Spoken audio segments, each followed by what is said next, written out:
Good. There we are, everybody. Hello, everyone. My name is Oakwalker, and this is my good friend Frank Stronghorse, who is my partner in crime on our podcast, which is called Earth Medicine for the Soul.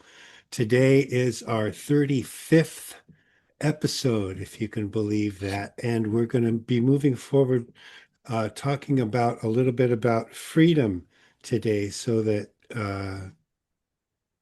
we can kind of pull that into context with a more of a shamanic perspective as to what it means to be free in the spirit, as opposed to just, like thinking you can walk on the street without being harassed.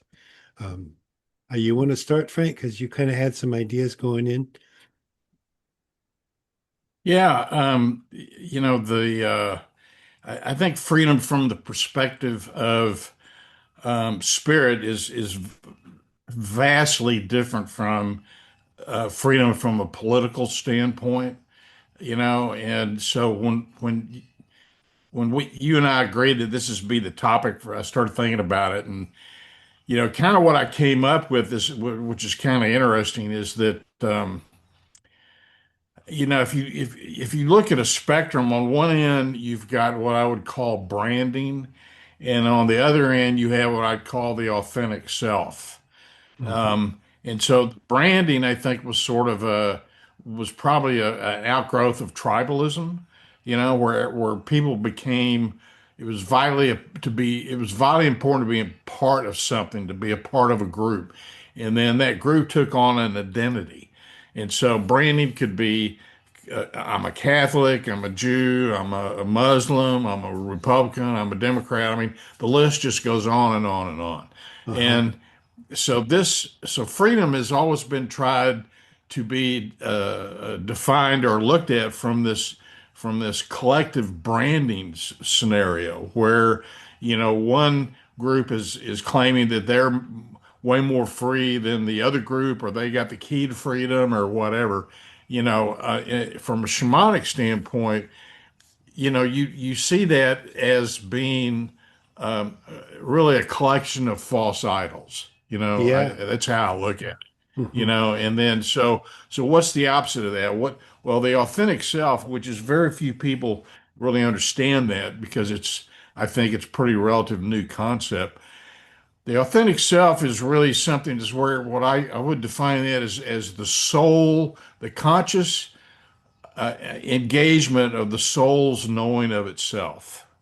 And shamanism is really kind of that exercise. Everything that we've talked about through this, 34 other episodes was really, we were talking about the individual and how it's important to unload of, some of the burdens that you carry through what you take on by being a part of this branded society. And Hmm. the since the dawn of time, shamans have always remained outside of the village. And there's a purpose for that, because they can't really do the healing and the work they need to do if they're immersed in the collective. And so it's like they do that to protect their authentic sense of self. It's more important to them to protect their spirit and their soul, to be able to access that part of themselves so that they could do healing for the people when it was necessary. And so I think that's kind of my baseline of what freedom looks like to me. Does that sound reasonable to you? It does. I have always really appreciated in my own shamanic pursuit of things that the actual the amount of freedom that I have to explore all of the different aspects of my own self aren't um, aren't dependent on the world and its opinions and its um, belief structures, right? What I love about the spiritual freedom is the idea that I can go on and move through really truly revolutionary ways of thinking, at least from my own perspective, I think that this is essential because in order for us to be the healers that we are, we need to be able to listen, and we need to be able to listen to voices, internal voices, and sometimes external voices that are not the same as what people are normally used to listening to. It's not your boss, it's not your mother, it's not your father, it's not your family, not other people. It's not anything, it's not television, billboards, it's not anything basically cultural. It goes beyond all of that. And and it's a sense of freedom that we can only have because it comes from that sense of knowing in our hearts and minds that the unity of that peaceful acceptance of things the way they are, right? So once you have the freedom of not being manipulated essentially by the belief structures of your own culture, now you have the freedom to go through your your process, your growth process. Um, Yeah, I agree with that 100%. I would add to that, though, that, because we're constantly bringing up the natural world and Mother Earth, mhm. and I can look I mean, I think the times when I felt the freest, that it was that, I mean, just that sort of that ultimate freedom was generally speaking kind of when I was hiking alone through the Sierra Madres down in Mexico. And Mhm. I would come into these places where, man had not really been, or very few of them had been, and there was a harmonic resonance there that was overwhelming. I mean, it was just overwhelming, and I would sit into that and get into it and feel it and become a part of it. And so it led me to realize that part of being free is realizing consciously that you are a part of a harmonic resonance that's bigger and greater than yourself. Yeah, And we could call that the creator, we could call it God, we could call it Mother Earth. What you call it doesn't really matter. What matters is, are you willing to take the time to investigate and enter into and become part of it? Because until you do that, until you become part of something bigger than yourself, that's outside of the branding, or this identity crisis that everybody's struggling with in the world, you're really not going to know freedom in its pure essence. I mean, that's my feeling on it. What do you think?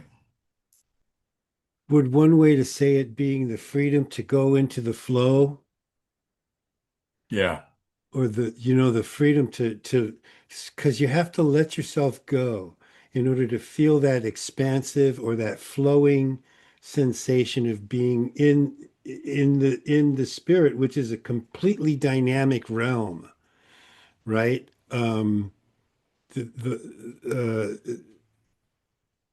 That's why that word flow is so applicable toward that experience of being truly engaged with what spirit is because I feel like when I'm in it, I'm in motion. And in order to do that, I have to literally free myself from those things that are constraining me from absolutely just letting go.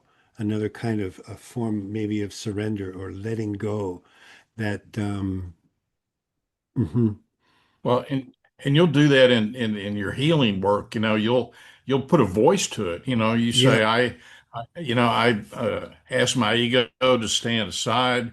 I step, out of my chosen identity, and or however you choose to frame it. And you're basically saying, I want, like Black Elk says, I want to become a hollow bone. And yeah. but you state that very clearly. That's my intent. And, I think a lot of people underestimate the power of words. A great That's a deal real good of point. one's a great deal of one's freedom is how you manage your words, because everything that every word you use attaches you to a thought form. Every Yes, one of them. yes, And if you're using words and phrases and picking up on these various branding or belief system uh, triggers, you're Hmm. attaching yourself to thought forms that are continually compounding and robbing you of your freedom. I agree. I completely agree with that. And where I feel like this is going is that now, since, hmm, okay, it's not just words, it's everything you see in your mind, right? So the spiritual path is really one of a symbolic path, right? So once we've given ourselves the freedom to flow and to stop imposing our own ideas and our own um, belief structures onto what we're doing, at that point, the symbolism that can, spirit speaks through symbols, right?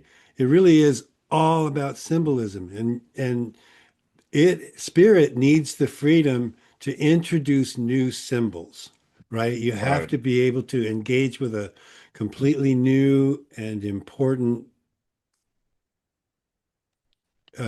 idea, basically, or a vision or a reality. You've got to be able to engage with stuff that you've never seen before.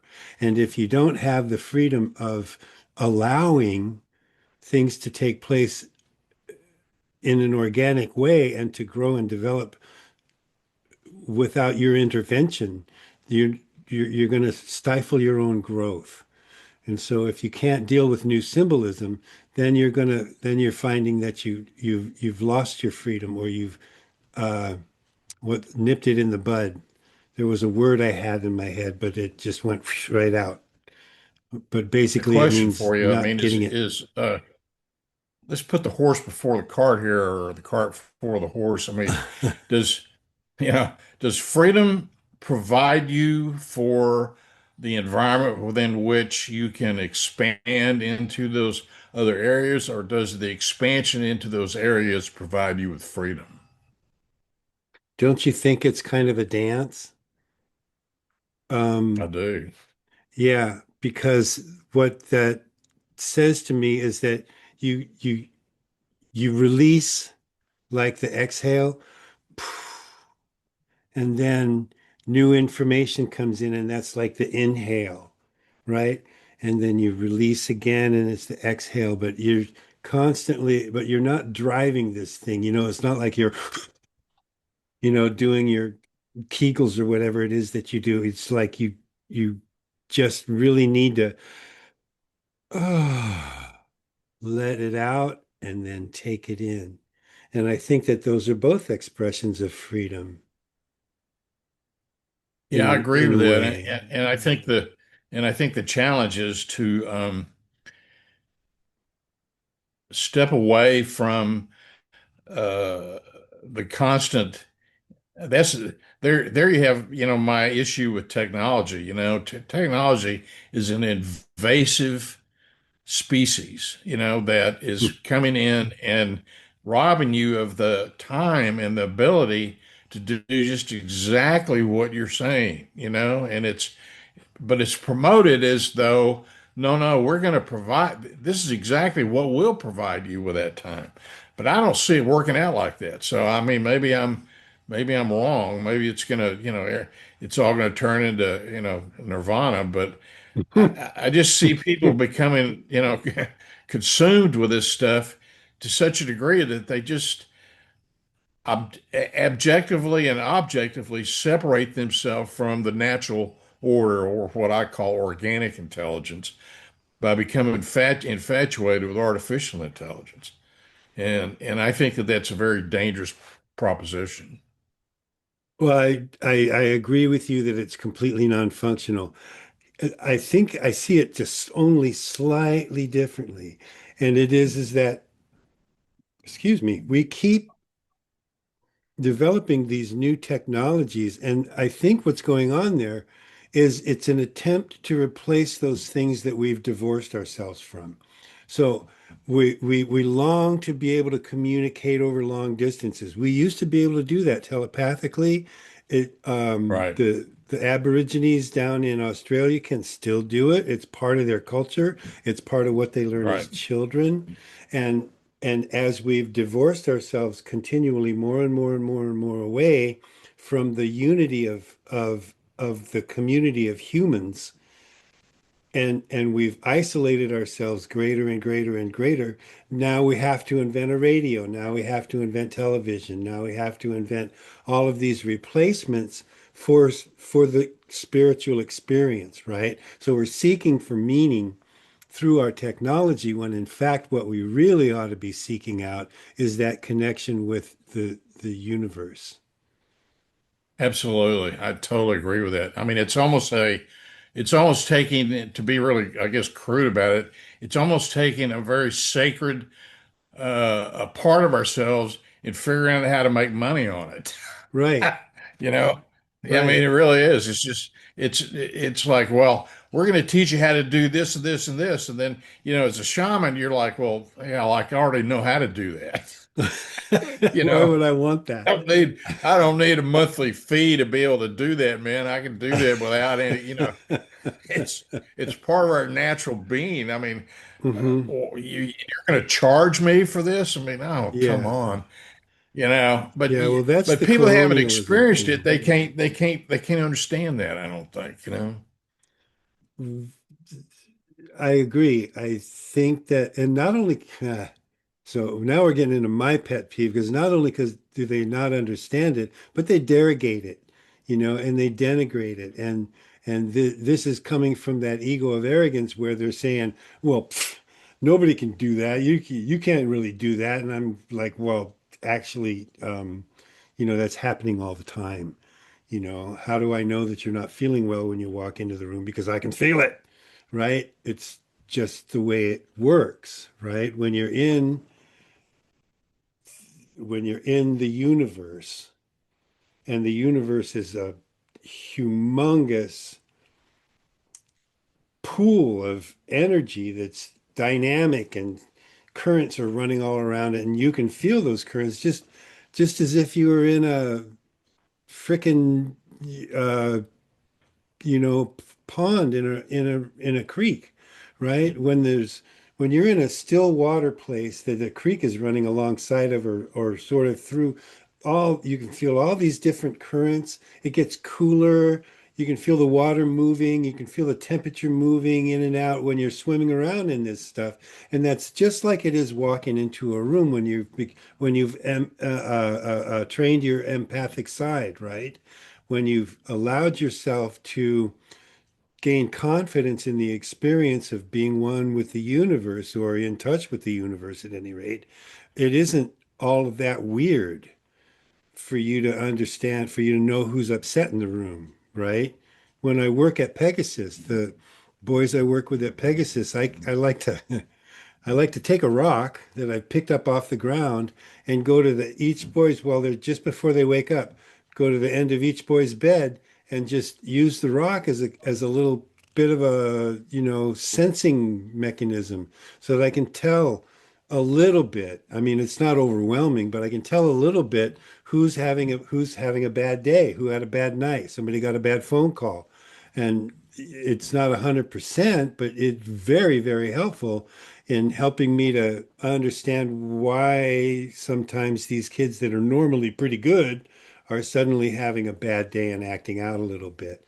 And that's all because of the ability to read the room, if you will, And Right. getting back to that freedom, if I weren't allowing myself to stay in that flow, to be free of the bullshit of the culture and of the radio and of the, uh, other people's belief structures, which are also acting in that very same environment as noise to have to go around, without the freedom to experience exactly what's going on in there, I wouldn't be able to do that, and I wouldn't be as empathic as I am. I wouldn't be able to feel when people are hurting, when they need help, when I should be gentle, when I shouldn't be gentle, et cetera, et cetera, et cetera. I think really kind of at I mean, at the end of the day, what it really comes down to is when you're looking at various systems, regardless of what they are, in terms of freedom, you have to ask yourself, well, is this a benefit or is this not a benefit to my ability to be one with the grace of God? You Hmm. know, I mean, that's to me, that's just sort of I mean, that's the kingpin right there because with this new world coming upon us, this big shift, the fifth world, that God's grace is going to be predominant. And I think, if people get aligned in these groups that are branded and they buy into their belief systems or their dogma, and they think, well, I've got to have the freedom to do this and that, but empathically or telepathically, can they really perceive God's grace, or are they just buying into somebody's story? And Right. I think that becomes the conflict. We're moving out of the story and into our own sense of self, which is, I think, it's going to become the truth of the authentic self. This is where Hmm. the world's headed, I think. Yeah. And so, you and I have stepped into these shamanic worlds because we were weird like that, but it's it's been a benefit to us Yeah. for that purpose. I Hmm. mean, I can't there's nothing else that I can put my finger on that can tell me this provided my experience, one-on-one experience with God, better than a shamanic ceremony out on Mother Earth. I Yeah. haven't. There is nothing that I've been able to see that. I mean, because that's it. And you're experiencing it in real time. I mean, Yeah. and there's no doubt. There's no hyperbole. There's no like, well, I'm relying on what this person told me. It's not any of that, man. It's just you and the natural world and God. And whatever happens there is for you and you only. And that completely separates itself out from what I think we've been doing with this branding scenario over the last Hmm. 2, 3,000 years, Yeah. Which brings to mind that so it takes skills, right? You have to just like any other education into any other system. Like if I wanted to be a scientist, I need to get an education, right? And in all of these, to learn anything, you have to learn to listen. And if you're going to be free, you have to learn to listen. And that is the essential and the critical like step one is being able to actually listen to the things that are going to lead you into freedom and that are going to both express your freedom and allow your freedom. Otherwise, you're going to just miss the boat all over the place, over and over and over again, completely. I've Um, I've had actually when I was teaching in Austin, I've had people ask me to say, "Well, can you talk to trees?" And I like anybody can talk to trees. It's having the trees talk to you that's important. right? Can you hear the tree? Now that's That's right. That's right. That's where it's really, if you can hear the trees now, you've crossed the war. You're in the ball game, man. right. And so I'm what they call, I mean, and there are people who can see real well, they can see those currents in the pool, right? They can see um, like different shades of light and colors and stuff like that. That is not me. I am what they call clairsentient. So clairvoyant are the people who can see all kinds of cool stuff. The clairaudience are the people who just hear things, audio. And I'm clairsentient, so I'm the one who can go in and feel stuff. And so I don't listen to a tree, right? But I I feel the tree. And when I'm listening to spirit and when I'm doing healings, for example, I get some pictures sometimes in my head, but mostly I'm just going through the feelings of the things. And that's where we get back to that thing that the Melchizedeks were talking about the last time we had a session, which is how to determine whether a frequency is a good frequency or a bad frequency, right? So is this current that I'm talking about in this swimming pool, is this a good current or a bad current? And the simple answer is, does it make you feel good? Is it a healthy feeling? Does it warm your heart? Is it enriching and enlightening and making you feel like you're moving toward home? Or is it a angry feeling or a super cold, like icy, knives, icicles in your skin? That's a way of discerning. Discernment is important. Discerning whether or not you want to move into that current or not, or move into a warmer, more welcoming and inviting current. So that's, I Yeah, think, going to be a big part of how people manage the shift, is to determine whether or not they want to go and be angst-ridden or peaceful. yeah, and I think it's important that people understand that the teachings I always got is that you have seers, and then you have feeler seers, Uh-huh. and you and I are both feeler seers. I Yeah. mean, yeah, I've had people that just have amazing vision abilities. I'm like, man, I don't know how you do that. Right. you know, I, I, Wouldn't I'm that be like you. nice? I mean, yeah, really. Turn me on to that, will you? Yeah. But I'm more of a feeler seer, and the thing about the feeler seer, I think, is it forces you to develop your inner knowing, Hmm. and that inner knowing is really leads you into the heart, because the heart is the source of knowing. The mind is the Yeah. source of, you know, Discernment. conflict. Yeah, discernment. That's good. And so I think that I mean, I agree with you, but the thing I would add to that would be that you have to put in the element of love. Oh, If I there's a agree. Yeah. love for you that you're feeling, like, from, even if you're just like, I wonder if I could talk to that tree, or Yeah. well, establish a love connection with the tree. Just show it respect, man. Yeah. You know, give it Yeah, I some completely agree. tobacco. I'm just here to Offerings. learn. I mean, I have no idea if I can talk to a tree or whatever, but I heard these two crazy people on Facebook, and I thought I'd try this out, and so, give them a little pinch of tobacco and thank them for Yeah. listening to you, and go out and, you know, do whatever, man. Tell them Uh-huh. just talk to it. It's really cheap therapy Yeah, it at is. the very minimum. Yeah, put It's your very back up cheap. against it or your forehead up against it and see what happens. And listen and just relax and listen. Just relax. It's so important. Or I remember one of my early relationships, you know, she started getting all upset and stuff. I'd go, well, why don't you just go out and hug a tree? And she looked at me and says, yeah, I can really pick them.